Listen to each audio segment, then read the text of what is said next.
Hello everyone, welcome to beyond classes.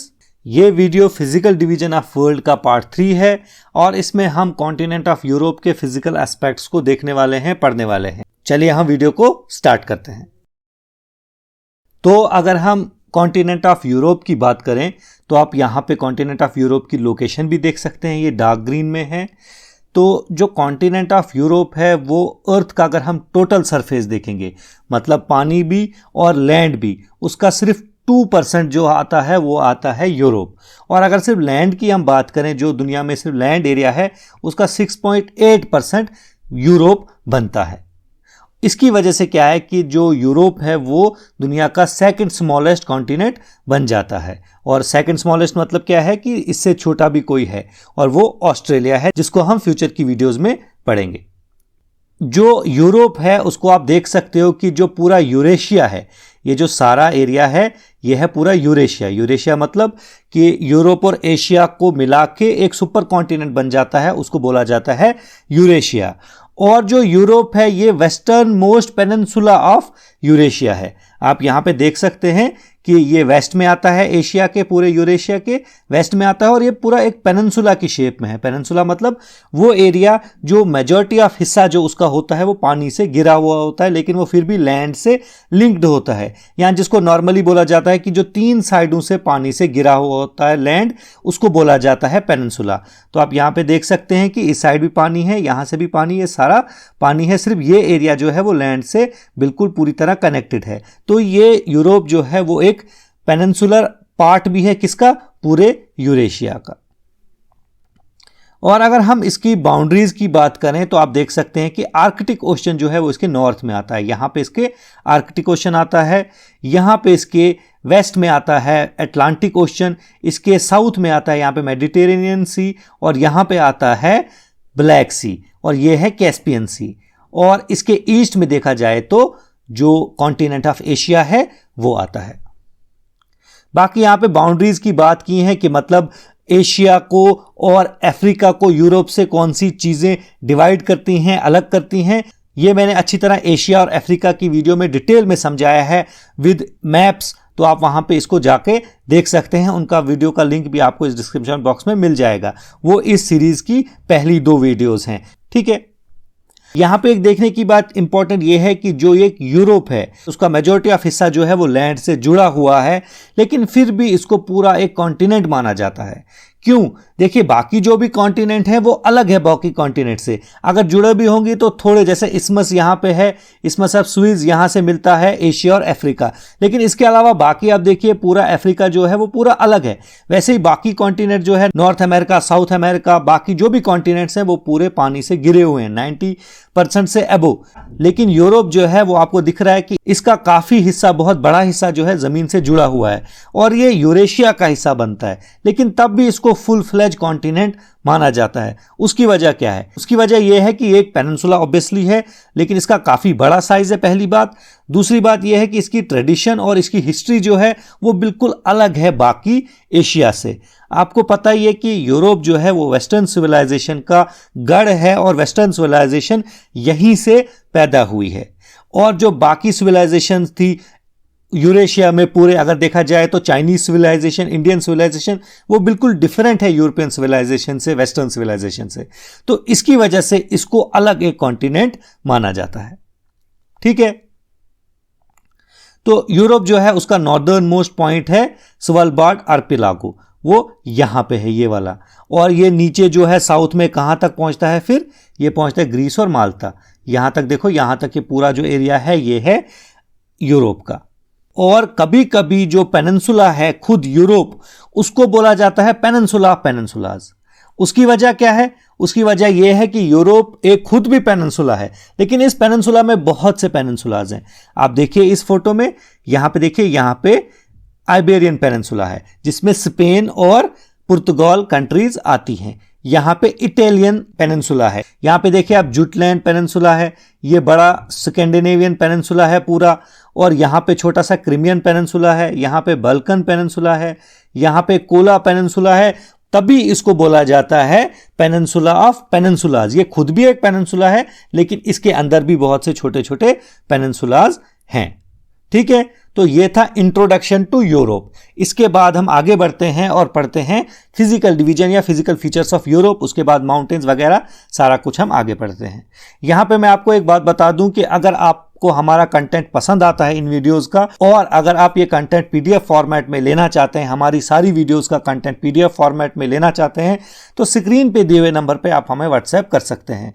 सिर्फ 359 rupees की छोटी सी कंट्रीब्यूशन करके हमने आज तक जितनी भी वीडियोस अपलोड की हैं और जितनी भी आगे फ्यूचर में एग्जाम तक करेंगे, उनकी पीडीएफ्स आपको मिल जाएंगी। ठीक है, तो चलिए हम आगे बढ़ते हैं। तो अब पढ़ेंगे हम फिजिकल फीचर्स ऑफ यूरोप या फिजिकल डिवीजन भी जिसको हम बोल सकते हैं। तो यूरोप जो है उसको 4 फिजिकल डिवीजन्स में डिवाइड किया गया है। एक है सबसे पहले वेस्टर्न हाईलैंड्स, ये जो सारा डॉटेड एरिया है यहां से ऊपर, ये जो सारा है ये है वेस्टर्न हाईलैंड्स, इसको नॉर्दर्न हाईलैंड्स भी बोला जाता है। उसके बाद आता है नॉर्दर्न लोलैंड्स, ये जो ग्रीन वाला एरिया है सारा, इसको बोला जाता है नॉर्दर्न लोलैंड्स। यहां से भी जो सारा ग्रीन वाला है यहां तक इसको बोला जाता है नॉर्दर्न लोलैंड्स या प्लेन्स, ग्रेट यूरोपियन प्लेन्स भी इनको बोला जाता है। उसके बाद है सेंट्रल अपलैंड्स, तो ये जो येलो वाला एरिया है इसको बोला जाता है सेंट्रल अपलैंड्स। उसके बाद एल्पाइन एरिया, एल्पाइन एरिया सारा पहाड़ी रीजन है, वो ये जो यहां पे है ये सारा एल्पाइन रीजन है। ठीक है, तो ये थी 4 फिजिकल डिवीजन्स ऑफ यूरोप। अब इनको हम डिटेल में 1 बाय 1 पढ़ेंगे। तो सबसे पहले हम पढ़ेंगे वेस्टर्न हाईलैंड्स या नॉर्दर्न हाईलैंड्स भी इनको बोलते हैं। ये जो वेस्टर्न हाईलैंड्स है ये ऑब्वियसली वेस्ट का हिस्सा जो है यूरोप का, उसका हिस्सा बन जाते हैं। आप यहां देखिए ये सारा वेस्ट का हिस्सा है ना। और इसमें कौन कौन सी कंट्रीज आती हैं? इसमें स्कैंडिनेविया की सारी कंट्रीज, जिसमें नॉर्वे, स्वीडन और डेनमार्क हैं। ये जो एरिया है ना इसको बोला जाता है स्कैंडिनेविया। ठीक है, इसमें 3 कंट्रीज आती हैं। अगर इसको ब्रॉडर सेंस में देखा जाए तो आइसलैंड भी इसमें आता है, लेकिन नॉर्मली इसमें 3 ही कंट्रीज आती हैं। उसके बाद है फिनलैंड भी इसी का हिस्सा, आइसलैंड, स्कॉटलैंड, आयरलैंड और ब्रिटेनी रीजन ऑफ फ्रांस, वो यहां पे है ब्रिटेनी रीजन ऑफ फ्रांस, ये भी इसी में आता है। उसके बाद स्पेन और पुर्तगाल, जो मैंने कहा कि आइबेरियन पेनिनसुला ये है, इसमें जो स्पेन और पुर्तगाल 2 कंट्रीज आती हैं उनके भी हिस्से इसमें आ जाते हैं। किसमें? वेस्टर्न हाईलैंड्स में। ये जो वेस्टर्न हाईलैंड्स हैं ये बने कैसे हैं? ये ग्लेशिएशन से बने हैं, जो हॉट रॉक्स की ग्लेशिएशन हुई है। मतलब क्या है? ग्लेशियर की वजह से जो लैंड फॉर्म बनते हैं, जो जमीन बनती है, उसको बोला जाता है प्रोसेस ऑफ ग्लेशिएशन। ठीक है, ग्लेशियर जब मूवमेंट करते हैं तो वो अपने साथ सेडिमेंट्स को इरोड करके भी ले जाते हैं, और जब इरोड करके लिया तो कहीं ना कहीं उसको बिठा भी देते हैं, डैम भी कर देते हैं। तो उसकी वजह से जो लैंड फॉर्म बनता है उसको बोला जाता है कि ये लैंड फॉर्म जो है वो ग्लेशिएशन से बना हुआ है। तो इसी ग्लेशिएशन के वजह से, इसी ग्लेशिएशन के प्रोसेस से ये जो वेस्टर्न हाईलैंड्स है यूरोप के, ये भी बने हैं।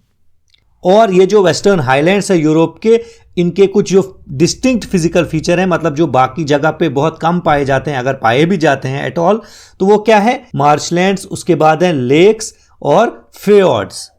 फ्योर्ड का मतलब क्या है? फ्योर्ड एक long, deep, narrow body of water होती है, मतलब एक काफी लंबी, बहुत ज्यादा गहरी और नैरो, पतली सी बॉडी ऑफ वाटर होती है, और वो काफी अंदर तक पहुंचती है जमीन के। अगर आप इसका छोटा सा हिस्सा देखोगे तो लगेगा दरिया जैसा है, लेकिन ये दरिया जैसा नहीं होता है। एक तो दरिया से बहुत बहुत छोटा होता है, और दरिया से काफी गहरा भी हो सकता है, और ये अक्सर यू शेप वैली में पाया जाता है। आप देख सकते हैं फोटोज में भी, यहां पे जो ये है इसको फ्योर्ड बोला जाता है। ठीक है, वेस्टर्न हाईलैंड्स हो गया। तो अब हम पढ़ेंगे नॉर्दर्न लोलैंड्स या northern plains of Europe. Next physical feature है यूरोप का नॉर्दर्न लोलैंड्स। आप यहां पे देखिए नॉर्दर्न लोलैंड्स, या आप इस मैप में देखिए, यहां पे आराम से दिखेगा, अच्छी तरह दिखेगा कि नॉर्दर्न लोलैंड्स क्या है। लेकिन पहले हम देखते हैं जो पीछे हमने पढ़ा, वेस्टर्न अपलैंड्स या वेस्टर्न हाईलैंड्स। देखो यहाँ पे ये जो एरिया है ना, ये उठे हुए एरियाज है, पहाड़ यहाँ पे भी हैं और इधर भी हैं। ये जो सारा एरिया है, यहाँ पे भी ब्रिटनी जो फ्रांस का एरिया है, ये सारा जो है ये था वेस्टर्न हाईलैंड्स।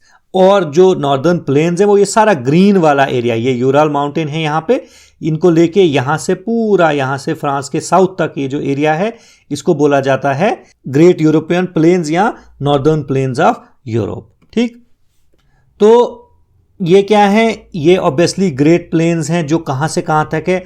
सदर्न फ्रांस से। आप यहाँ पे देखिए, ये जो फ्रांस है यहाँ के साउथ से लेके पूरा यूराल माउंटेन्स यहाँ तक है, ये सारे यहाँ पे फैले हुए हैं। और इनमें कौन कौन सी कंट्रीज आती हैं, इसमें आता है फ्रांस सबसे पहले, उसके बाद Belgium, Netherland, Germany, Denmark, Poland और बाल्टिक स्टेट्स। बाल्टिक स्टेट्स किनको बोलते हैं, ये जो है ना बाल्टिक सी, इसके आसपास यहाँ पे जो कंट्रीज हैं उनको बोला जाता है बाल्टिक स्टेट्स। और उसके बाद इसमें आती है बेलारूस कंट्री भी। ये जो यूरोपियन प्लेन्स हैं या नॉर्दर्न लोलैंड्स ऑफ यूरोप हैं, इनकी जो हाइट है, उनकी जो एलिवेशन है अबो मीन सी लेवल, वो बिल्कुल कम है, वो है सिर्फ 500 फीट या 152 मीटर्स की। और ये जो लोलैंड्स हैं उसमें काफ़ी इंपॉर्टेंट दरिया जो हैं वो बहते हैं, उनकी वजह से ये जो लोलैंड है ये काफ़ी फर्टाइल हुए हैं।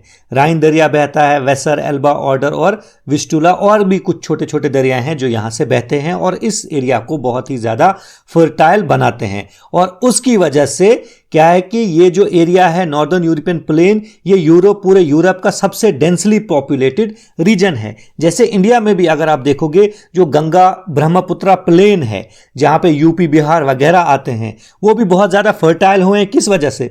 दरियाओं की वजह से। गंगा पूरा और ब्रह्मपुत्र जो रिवर सिस्टम है उनकी वजह से बहुत फर्टाइल हो गए हैं और उसी वजह से वहाँ पे बहुत ज़्यादा डेंस पॉपुलेशन है। तो हर जगह जहाँ पे भी आपको लोलैंड्स दिखेंगे, जहाँ पे दरिया बहते होंगे, तो वो एरिया सबसे ज़्यादा फर्टाइल होता है। तो ऑब्वियसली लोग वहाँ पे ज़्यादा बसेंगे ताकि वहाँ पे एग्रीकल्चर अच्छी तरह होता है, अच्छी तरह कामयाब होता है। Okay, next physical feature of Europe है सेंट्रल अपलैंड। सेंट्रल अपलैंड्स कहाँ से आता है? ये जो येलो रीजन है ये है सारा सेंट्रल अपलैंड्स। आप इस फोटो में देख सकते हैं, यहाँ पे ये जो रीजन है, ये वाला रीजन जो है ये है सेंट्रल अपलैंड्स। ये जो एरिया है ये नहीं, ये है एल्प्स माउंटेन्स, ये एल्पाइन रीजन में आएगा जो हम आगे पढ़ेंगे इसके बाद। ये वाला जो हिस्सा है ये है सेंट्रल अपलैंड्स ऑफ यूरोप।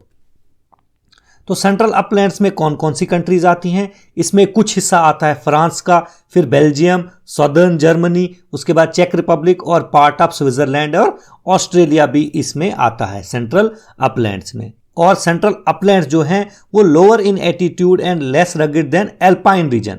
मतलब ये जो एरिया है ना एल्पाइन रीजन, पहाड़ी रीजन, इससे ऑब्वियसली इनका जो एल्टीट्यूड है किसका? सेंट्रल अपलैंड्स का, इस एरिया का, ये काफ़ी कम है। लेकिन ये जो नॉर्दर्न लोलैंड है ऑब्वियसली इससे ज़्यादा है, तभी इनको अपलैंड्स कहा जाता है। ये जो अपलैंड्स हैं आप समझ लो, ये जो एल्पाइन रीजन है ये पहाड़ी रीजन है, इससे कम रगेड हैं, इससे कम एलिवेशन पे हैं, लेकिन नॉर्दर्न लोलैंड से काफी हाइट पे हैं ये, ठीक है। और ये हेविली वुडेड भी हैं। हेविली वुडेड होने का क्या मतलब है? यहां पे आपको बहुत पेड़ मिलेंगे जिनसे वुड निकलता है ऑब्वियसली, तभी इसको बोला जाता है हेविली वुडेड। और ये जो एरिया है ये स्पार्सली पॉपुलेटेड है, मतलब यहां पे पॉपुलेशन जो है वो काफी कम है। सिर्फ जो एरियाज है जहां से राइन रिवर गुजरता है, एल्बा रिवर गुजरता है, डुनाबे रिवर गुजरता है, वो जो वैलीज बनाते हैं उन एरियाज के अलावा यहां पे बहुत ही कम पॉपुलेशन पाई जाती है, ठीक है। तो आगे बढ़ते हैं। लास्ट फिजिकल फीचर या फिजिकल डिवीजन ऑफ यूरोप है एल्पाइन रीजन या एल्पाइन माउंटेन्स। और ये कहां पे पड़ता है? ये है south central Europe, immediately to the north of Mediterranean sea. ये है मेडिटेरेनियन सी, है ना। और इसके इमीडिएटली नॉर्थ में आप क्या देखोगे? ये जो एरिया है, ये सारा एरिया जो है ये क्या है? ये है एल्पाइन माउंटेन्स या एल्पाइन रीजन इसको बोला जाता है, क्योंकि यहाँ पे बहुत ज़्यादा पहाड़ पाए जाते हैं, ठीक है। और ये कहाँ से स्टार्ट होता है? ये यहाँ से स्टार्ट होता है, आप देखिए फ्रांस से स्टार्ट होता है, लगभग फ्रांस से होते हुए ये सारा यहाँ तक एड्रियाटिक सी से होते हुए ये सारा जो एरिया है, कार्पेथियन माउंटेन्स भी इसी का हिस्सा है। यहाँ पे है कार्पेथियन माउंटेन्स, ये भी इसी का हिस्सा है। नीचे है बाल्कन पेनिनसुला और बाल्कन माउंटेन, ये भी इसी का हिस्सा है। और ये सारा हिस्सा इसी में आता है, किसमें? एल्पाइन माउंटेन्स या एल्पाइन रीजन ऑफ यूरोप में आता है, ठीक है। ये जो है एरिया ये लगभग 700 माइल्स का एरिया है और ये क्रेसेंट शेप बनाता है। क्रेसेंट शेप बनाने का मतलब क्या है? ये एक चांद जो होता है ना, आधा सा चांद, उसकी जैसी शेप बनाता है। आप यहां पे देखिए ये वैसी शेप बनाता है। और ये किस किस एरिया को कवर करता है, किस किस कंट्री को कवर करता है? थोड़ा सा फ्रांस भी इसमें आता है, सदर्न फ्रांस, उसके बाद स्विट्जरलैंड आता है इसमें, इटली आता है, ऑस्ट्रिया आता है, Slovenia, Croatia, Bosnia Herzegovina, Serbia और मॉन्टीनीग्रो वगैरह वगैरह, अल्बेनिया इसमें आता है। और यहाँ पे लिखा हुआ है कि कोस्ट लाइन ऑफ एड्रियाटिक सी में खत्म हो जाता है, मतलब यहाँ पे, लेकिन इसमें ये पूरा एरिया भी आ जाता है। ये जो कार्पेथियन माउंटेन्स तक है ये सारा इस एरिया में आ जाता है, एल्पाइन रीजन या एल्पाइन माउंटेन्स ऑफ यूरोप में आ जाता है। और इसमें कौन कौन सी माउंटेन रेंजेस आपको मिलेंगी? एल्प्स मिलेंगे, पायरेनीज मिलेंगी, एल्पेनाइन मिलेंगे, डिनेरिक एल्प्स मिलेंगे, बाल्कन्स और कार्पेथियंस इसमें आपको मिल जाएंगे। और इस एरिया का सबसे हाईएस्ट पॉइंट जो है वो आता है एल्प्स में। यहां पे है एल्प्स, जो हम आगे इसी स्लाइड के बाद पढ़ेंगे। उसमें आता है माउंट ब्लैंक, जो है ये सबसे हाईएस्ट पॉइंट है इस एरिया का सारे का। ठीक है, आप इस इमेज में भी देख सकते हैं कि ये जो एरिया है ये सारा, ये पायरेनीज को लेके यहाँ से सारा ये जो कार्पेथियन माउंटेन्स तक है, ये जो सारा एरिया है ये आता है एल्पाइन रीजन में। यहाँ से भी थोड़ा सा ये पहाड़ भी इसमें आ जाते हैं। ठीक है, और ये ऑब्वियसली क्रेसेंट शेप बनाता है, ये हिस्सा भी इसी में आता है। तो ये था फिजिकल फीचर्स ऑफ यूरोप। अब हम आगे बढ़ते हैं और माउंटेन्स जो यूरोप के हैं उनको डिटेल में पढ़ते हैं। तो अब हम पढ़ेंगे इंपॉर्टेंट माउंटेन्स जो हैं यूरोप में, उनके बारे में। और सबसे इंपॉर्टेंट जो माउंटेन रेंज है यूरोप की वो कौन सी है? वो है एल्प्स माउंटेन रेंज। आप यहां पे देखिए, ये जो है माउंटेन रेंज, ये है एल्प्स की माउंटेन रेंज। ये जो माउंटेन रेंज है ये यूरोप की हाईएस्ट और मोस्ट एक्सटेंसिव माउंटेन रेंज है, जो पूरी की पूरी यूरोप में लोकेटेड है। मतलब क्या है, आप देखिए कि यहां पे है कॉकसिस माउंटेन्स और यहां पे है यूराल माउंटेन्स। ये भी बहुत एक्सटेंसिव माउंटेन रेंजेस हैं और काफ़ी हाई माउंटेन्स भी हैं ये, लेकिन ये पूरी की पूरी तरह यूरोप में लोकेटेड नहीं है, बल्कि इनका कुछ हिस्सा एशिया में भी आता है, दोनों का, यूराल माउंटेन्स का भी और कॉकसिस माउंटेन्स का भी। लेकिन वो माउंटेन रेंज जो पूरी की पूरी तरह यूरोप में लोकेटेड है और बहुत बड़ी है और एक्सटेंसिव माउंटेन रेंज है, वो है एल्प्स। और एल्प्स जो है वो लगभग 1200 किलोमीटर की ये पूरी इसकी लेंथ है और इसमें 8 कंट्रीज आती है। फ्रांस का हिस्सा कुछ आता है इसमें, स्विट्जरलैंड, आपको पता है स्विट्जरलैंड कितना ब्यूटीफुल है। तो स्विट्जरलैंड ब्यूटीफुल क्यों है? क्योंकि वो इसी एल्पाइन रीजन एल्प्स में लोकेटेड है। मोनाको, इटली का कुछ हिस्सा, लैंकेस्टाइन, ऑस्ट्रिया का कुछ हिस्सा, जर्मनी और स्लोवेनिया का कुछ हिस्सा इन एल्प्स में आता है। एल्प्स कैसे बने थे? ये ऑब्वियसली बहुत टाइम पहले, मतलब tens of millions of years पहले बने थे। लेकिन कैसे? जब अफ्रीकन प्लेट और यूरेशियन प्लेट जो थी उनके आपस में टक्कर हुई थी। जो टेक्टोनिक प्लेट्स हैं, जैसे हिमालयाज हैं, हिमालयाज कैसे बने हैं? हिमालयाज बने हैं, इंडियन प्लेट जो है वो टकराई है यूरेशियन प्लेट से, तो बने हैं हिमालयाज। वैसे ही अफ्रीकन प्लेट जब टकराई यूरेशियन प्लेट से तो बन गए एल्प्स माउंटेन्स। ठीक है, और जैसे हमने पीछे भी पढ़ा कि माउंट ब्लैंक जो है, जो लगभग 4809 मीटर्स अबोव मीन सी लेवल है, वो हाईएस्ट पॉइंट है इस माउंटेन्स का। मतलब हाईएस्ट पीक ऑफ एल्प्स कौन सी है? Mount blank. ठीक है, next important mountain range in Europe है कॉकसिस माउंटेन्स। आप यहां पे देखिए, ये है कॉकसिस माउंटेन्स। और आपको पता है ये जो कॉकसिस माउंटेन्स है ये इंटरसेक्शन ऑफ यूरोप और एशिया पे आते हैं। मतलब ये वन ऑफ दी बाउंड्री जो है वो बनाते हैं एशिया और यूरोप के बीच में। यूराल माउंटेन जो हैं ये बनाते हैं ईस्टर्न बाउंड्री, मतलब यूरोप की ईस्टर्न बाउंड्री। लेकिन जो सदर्न बाउंड्री है यूरोप की वो बनती है कॉकसिस माउंटेन से और ब्लैक सी वगैरह से। लेकिन कॉकसिस माउंटेन भी बाउंड्री का काम करती हैं बिटवीन एशिया और यूरोप। और ये जो कॉकसिस माउंटेन्स आप देख सकते हैं, ये ब्लैक सी से पूरा कैस्पियन सी तक पूरा फैले हुए हैं। ये है ब्लैक सी और यहाँ पे है कैस्पियन सी, ये पूरा यहाँ पे फैले हुए हैं। और माउंट एल्ब्रस जो हाईएस्ट पीक है पूरे यूरोप की, ये जो एल्प्स में थी ना माउंट ब्लैंक, ये सिर्फ एल्प्स की सबसे ऊंची चोटी थी। लेकिन जो माउंट एल्ब्रस है ये पूरे यूरोप की सबसे ऊंची चोटी है, जो है लगभग 5642 मीटर्स अबोव मीन सी लेवल। ये कहाँ पे लोकेटेड है? ये यहीं कॉकेसिस माउंटेन्स पे लोकेटेड है। ठीक है, तो ये कॉकसिस माउंटेन्स बने कैसे? ये भी दो टेक्टोनिक प्लेट जो थी उनकी कोलिजन की वजह से बने हैं। एक है अरेबियन प्लेट और दूसरे है यूरेशियन प्लेट। जब यूरेशियन प्लेट और अरेबियन प्लेट टकराए तो बने कॉकसिस माउंटेन्स। और इन माउंटेन्स को कौन कौन सी कंट्रीज कवर करती हैं? आर्मेनिया, अजरबैजान, जॉर्जिया और रशिया का कुछ हिस्सा। और आपने देखा होगा कि कॉकेसस माउंटेन्स बहुत इंपॉर्टेंट है। क्यों? क्योंकि जो भी व्हाइट स्किन्ड यूरोपियन ओरिजिन के इंसान होते हैं ना, उनको बोला जाता है कॉकेजियन। जैसे अमेरिकन लोग हैं, उनको क्या बोला जाता है? कॉकेजियन, जो अमेरिका में यूरोप से आए हैं, अमेरिका के नेटिव नहीं। और यूरोपियन लोगों को भी बोला जाता है कॉकेजियन। क्यों? क्योंकि वो इसी एरिया से आए हैं। ठीक है, तो अब हम आगे बढ़ते हैं और नेक्स्ट माउंटेन रेंज देखते हैं। नेक्स्ट इंपॉर्टेंट माउंटेन रेंज है स्कैंडिनेवियन माउंटेन रेंज। ये स्कैंडिनेवियन माउंटेन रेंज आपको कहाँ मिलेगी? ये ऑब्वियसली ये जो स्कैंडिनेविया का पेनिनसुला है, यहीं पे मिलेगी। ये जो माउंटेन रेंज है, यहाँ पे इस एरिया में इसको बोला जाता है स्कैंडिनेवियन माउंटेन्स। और ये किस किस कंट्री को कवर करती हैं? ऑब्वियसली हमें पता है कि स्कैंडिनेविया में 3 कंट्रीज हैं, फिनलैंड, नॉर्वे और स्वीडन। ये इनका हिस्सा कुछ कुछ कवर करती हैं, तीनों कंट्रीज का।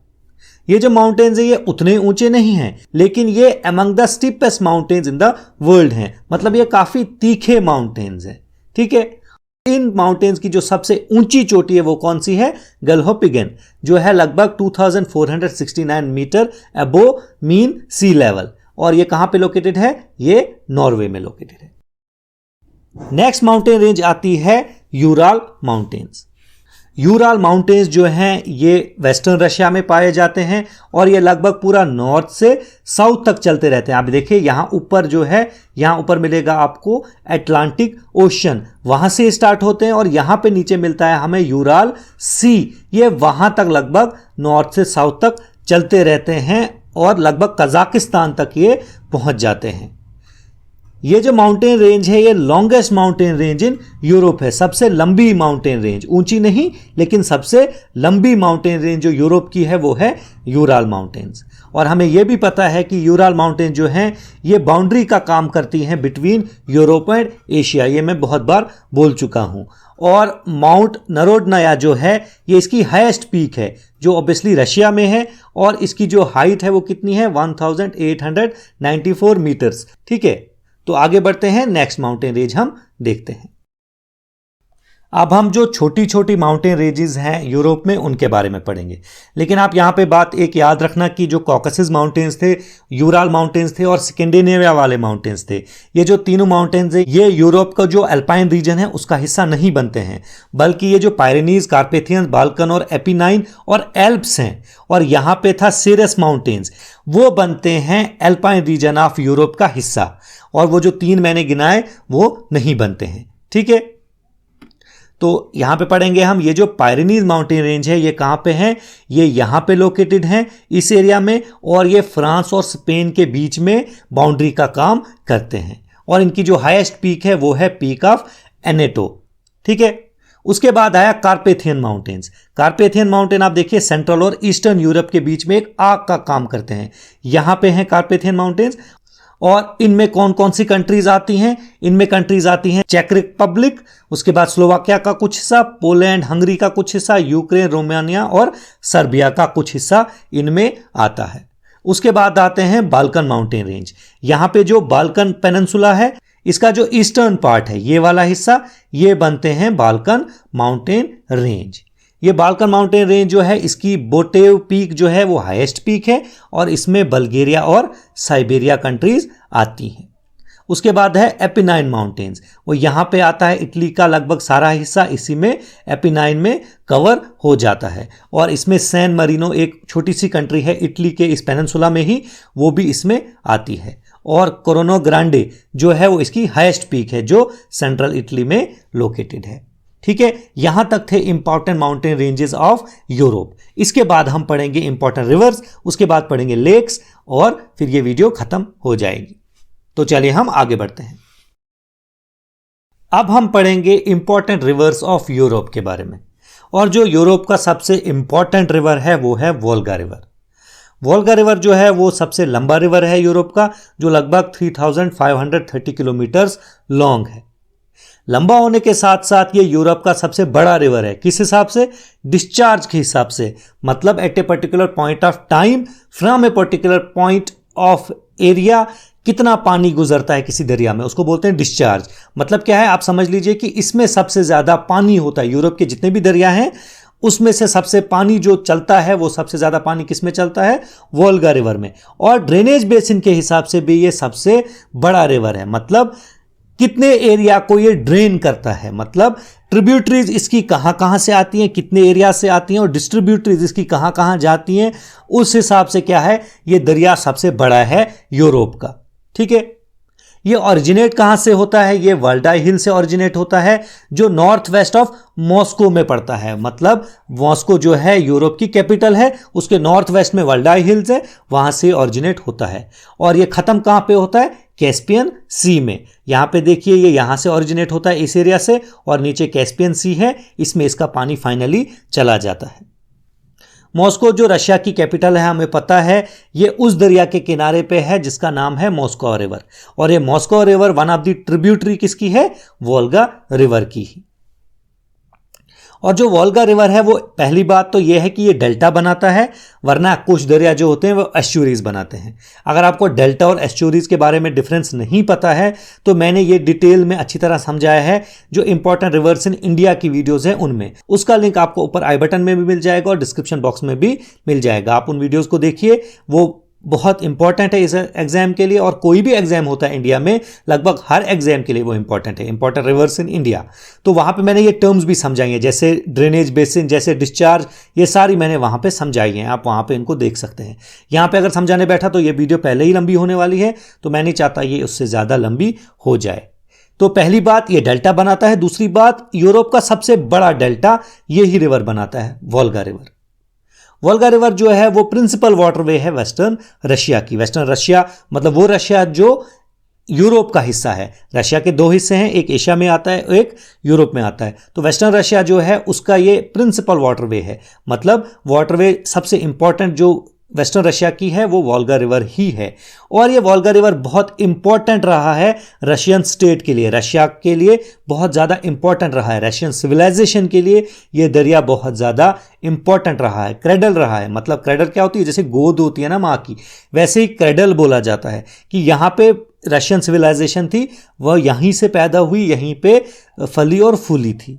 ठीक है, और जो पूरे रशियन रिपब्लिक है आज, रशिया की जो कंट्री है, पूरे रशिया की लगभग आधी पॉपुलेशन इसी के ड्रेनेज बेसिन में रहती है। इतना इंपॉर्टेंट रिवर है ये पूरे यूरोप के लिए भी और रशिया के लिए भी। ठीक है, आगे बढ़ते हैं। Next important river of Europe है डनूबे रिवर। प्रोनाउंसिएशन ऊपर नीचे हो सकती है, प्रोनाउंसिएशन के पीछे ज्यादा जाने की जरूरत नहीं है। तो डनूबे रिवर जो है वो second largest river in Europe है, जिसकी लेंथ कितनी है? लगभग 2850 किलोमीटर्स की। ये ओरिजिनेट कहां पे होता है? ये ब्लैक फॉरेस्ट जर्मनी में ओरिजिनेट होता है। और ये बहुत सी कंट्रीज, लगभग 10 कंट्रीज से होते हुए गुजरता है और फाइनली ब्लैक सी में गिरता है। आप यहां देखिए, ये इस एरिया जर्मनी से यहां से ओरिजिनेट होता है और ब्लैक सी जो यहां पे है ये यहां पे खत्म हो जाता है। और इस रिवर की कुछ इंपॉर्टेंट चीजें आपको याद रखना जरूरी है। पहली इंपॉर्टेंट चीज है कि ये वो दरिया है जो सबसे ज्यादा कंट्रीज से होके गुजरता है, 10 इन टोटल। आप देखिए, Germany, Austria, Slovakia, Hungary, Croatia, Serbia, Bulgaria, Romania, Moldova और फाइनली यूक्रेन से होते हुए ये गुजरता है। 10 कंट्रीज। अगर दुनिया का सबसे लंबा रिवर देखा जाए जो नाइल है, वो सिर्फ 9 कंट्रीज से होकर गुजरता है। तो ये पॉइंट इसका इंपॉर्टेंट है। दूसरा पॉइंट इसका इंपॉर्टेंट ये है कि ये सेकंड लार्जेस्ट डेल्टा बनाता है यूरोप में। और तीसरा इंपॉर्टेंट, सबसे इसका इंपॉर्टेंट पॉइंट ये है कि ये जो दरिया है ये काफी इंपॉर्टेंट सिटीज से होके हुए गुजरता है। यहां आप ऐसा भी बोल सकते हो कि इस दरिया के किनारे बहुत सी इंपॉर्टेंट सिटीज बसी हुई हैं। वो इंपॉर्टेंट सिटीज जो उन कंट्रीज में जिनमें वो लोकेटेड हैं उनकी कैपिटल हैं। जैसे आप वियना देखिए, बुडापेस्ट देखिए, बलग्रेड देखिए और ब्रटिस्लावा देखिए। ये जो चारों सिटीज हैं ये अपनी अपनी कंट्रीज की कैपिटल भी हैं। ये हो गया, डनूबे रिवर भी क्लियर हो गया। तो आगे बढ़ते हैं हम। नेक्स्ट इंपॉर्टेंट रिवर है राइन रिवर। आप यहां पे देख सकते हैं, ये है राइन रिवर। ठीक है, राइन रिवर जो है ये one of the major European rivers है और ये सबसे इंपॉर्टेंट कमर्शियल वाटरवे है यूरोप की। जो पीछे हमने पढ़ा वोल्गा, वो था सिर्फ रशिया की इंपॉर्टेंट वाटरवे, लेकिन यूरोप, पूरे यूरोप की सबसे इंपॉर्टेंट जो वाटरवे है वो है राइन रिवर। ये ऑरिजिनेट कहां से होता है? ये स्विस एल्प से ऑरिजिनेट होता है। मतलब जो हमने पीछे पढ़ा एल्प्स माउंटेन रेंज, उसका जो हिस्सा स्विट्जरलैंड में आता है, यहां पे जो है उधर से ये ऑरिजिनेट होता है। उसके बाद ये जर्मनी और नेदरलैंड से होते हुए गुजरता है और नॉर्थ सी में गिर जाता है। यहां पे है नॉर्थ सी और यहां पे ये गिर जाता है। इसकी इंपॉर्टेंट बात यह है कि ये नॉर्दर्ली डायरेक्शन में चलता है, मतलब यहां से साउथ से ये ऊपर की तरफ, नॉर्थ की तरफ चलता है। ऊपर मतलब ऊपर नहीं है, ऊपर मतलब मैप के हिसाब से ऊपर है, लेकिन एक्चुअल में जमीन के हिसाब से ऊपर नहीं होता। आपको पता है ये एल्प से सबसे ऊंचे हैं। उसके बाद यहां पे आते हैं central Uplands, European central Uplands, वो इनसे नीचे हैं, और ये लोलैंड्स हैं, तो ये सबसे नीचे हैं। तो ऑब्वियस सी बात है कि दरिया जो यहां से ऑरिजिनेट होंगे, एल्प से ऑरिजिनेट होंगे, वो इधर की तरफ ही, नीचे की तरफ ही चलेंगे, है ना। तो ये जो रिवर है ये एक और इंपॉर्टेंट काम करता है। वो क्या काम है? ये काफी कंट्रीज के बीच में बाउंड्रीज का काम करती है। पहले है स्विस लैंकेस्टाइन की बाउंड्री के बीच में, उसके बाद स्विस मतलब स्विट्जरलैंड और ऑस्ट्रिया के बीच में जो बाउंड्री है उसका भी काम करती है। स्विस जर्मन की बाउंड्री का भी काम करती है, और फ्रैंको जर्मन मतलब फ्रांस और जर्मन के बीच में जो बाउंड्री है उसका भी कुछ हिस्सा इसी दरिया से बनता है। ठीक है, नेक्स्ट है एल्बा रिवर। आप यहां पे देख सकते हैं, ये है एल्बा रिवर। ठीक है, एल्बा रिवर जो है ये सेंट्रल यूरोप का एक इंपॉर्टेंट रिवर है, और ये कर्कोनोज माउंटेन जो चेक रिपब्लिक में है वहां से ओरिजिनेट होता है। यहां पे ये ओरिजिनेट होता है, और ये कहां से गुजरता है? पहले ये बोहीमिया से गुजरता है। बोहीमिया का है वेस्टर्न हाफ ऑफ चेक रिपब्लिक के एरिया को बोहीमिया बोला जाता है। ठीक है, ये वहां से गुजरता है। उसके बाद जर्मनी से होते हुए ये भी नॉर्थ सी में गिरता है। ऑब्वियसली यहाँ पे जो है यहाँ हाइट ज़्यादा है, फिर जितना इधर ऊपर की तरफ जाएंगे, नॉर्थ सी की तरफ जाएंगे, तो हाइट कम होती जाएगी, तो दरिया का फ्लो होगा वो ऑब्वियसली इसी की तरफ होगा। तो राइन और एल्बा दरिया जो हैं ये दोनों नॉर्दर्ली डायरेक्शन में बहते हैं। लेकिन इनसे पहले जो हमने रिवर पढ़े, डनुबे रिवर और वोल्गा रिवर, वो दोनों क्या हैं? वो नॉर्थ से साउथ की तरफ बहते हैं। ठीक है, उसके बाद कुछ छोटे छोटे इंपॉर्टेंट रिवर्स आते हैं यूरोप के, उनकी लोकेशन भी आप यहाँ पे देख सकते हैं, उनका ओरिजिन और वो कहाँ पे डिस्चार्ज हो जाते हैं, कहाँ पे ख़त्म हो जाते हैं, वो भी यहाँ पे आप देख सकते हैं वीडियो को पॉज करके। नेक्स्ट टॉपिक है हमारा इंपॉर्टेंट लेक्स ऑफ यूरोप, और सबसे इंपॉर्टेंट लेक जो यूरोप की है वो है लेक लडोगा। ये एक फ्रेश वाटर लेक है जो नॉर्थ वेस्टर्न रशिया में पाई जाती है। यहां पे है लेक लडोगा। ठीक है, नॉर्थ वेस्टर्न रशिया वो रशिया जो यूरल माउंटेन्स के वेस्ट में आता है, और रशिया जो यूरोप का हिस्सा है वो वाला रशिया। और ये लेक जो है ये largest lake entirely located in Europe है। मतलब यूरोप के अंदर जो सबसे बड़ी लेक है वो कौन सी है? वो है लेक लडोगा। लेकिन अगर हम देखा जाए रशिया पूरा, अगर हम देखें रशिया में लेक लडोगा से भी एक बड़ी लेक है, वो है लेक बैकाल। लेकिन लेक बैकाल जो है वो उस रशिया के पार्ट में आती है जो एशिया में आता है। तो अगर हम रशिया की बात करें, रशिया की सबसे बड़ी लेक कौन सी है? बैकाल। लेकिन अगर हम यूरोप की बात करें तो उसकी है लेक लडोगा, जो रशिया में ही आती है लेकिन यूरोपियन पार्ट ऑफ रशिया में आती है। ठीक है, उसके बाद अगर हम देखें तो इसको बाल्टिक सी से जो सेपरेशन होती है वो किसकी वजह से होती है? कैरेलियन इस्मस, वो यहां पे है इस्मस। इस्मस क्या होता है? इस्मस वो एरिया होता है जो बड़े लैंड एरियाज को जोड़ता है। कोई छोटा सा नैरो एरिया जो बड़े लैंड के एरियाज को जोड़ता है उसको बोलते हैं इस्मस। ठीक है, और इसका जो डिस्चार्ज होता है, मतलब इसकी जो ड्रेनेज होती है, ये कहां पे, इसका पानी कहां जाता है? वो नेवा रिवर से होते हुए गल्फ ऑफ फिनलैंड में चला जाता है। यहां पे ये है गल्फ ऑफ फिनलैंड, और ये है बाल्टिक सी। ये जो हिस्सा है ये है बाल्टिक सी। ठीक है, इसके बाद आती है लेक ओनेगा। लेक ओनेगा जो है वो भी रशिया में ही लोकेटेड है, और नॉर्थ वेस्टर्न रशिया में ही लोकेटेड है, क्लोज टू लडोगा। आप यहां देखिए, ये है लेक अनोगा। लेक ओनेगा जो है वो second largest lake in Europe है, और इसमें पानी लगभग 50 दरियाओं से आता है। लेकिन इसका ड्रेनेज जो मेन ड्रेनेज है, मतलब इसमें से जो पानी निकलता है वो कहां से निकलता है? वो दरिया नाम है उसका स्विर, वहां से निकलता है। और जो स्विर दरिया है वो लेक ओनेगा से पानी लेके जाता है लेक लडोगा में, और लेक लडोगा जो है वो फिर वहां से पानी आपको पता ही है गल्फ ऑफ फिनलैंड में जाता है नेवा के दरिया से। मतलब लेक ओनेगा जो है यहां से पानी जाता है लेक लडोगा में, यहां पे पानी इसमें जाता है, फिर इधर से होते हुए पानी फिर गल्फ ऑफ फिनलैंड में चला जाता है। ठीक है, आगे बढ़ते हैं। नेक्स्ट इंपॉर्टेंट लेक है लेक वेनर। ये जो लेक है ये स्वीडन की सबसे बड़ी लेक है। आप यहां पे देखिए ये लोकेशन है, ये है लेक वेनर्न। ठीक है, ये स्वीडन की सबसे बड़ी लेक है। और यूरोपियन यूनियन की सबसे बड़ी जो लेक है वो है लेक वेनर्न ही। मतलब क्या है, ऑब्वियसली रशिया जो है वो यूरोपियन यूनियन का तो हिस्सा नहीं है, तो जो रशिया में जो हमने पहले इससे पहले 2 लेक्स पढ़ी वो दोनों रशिया में थी।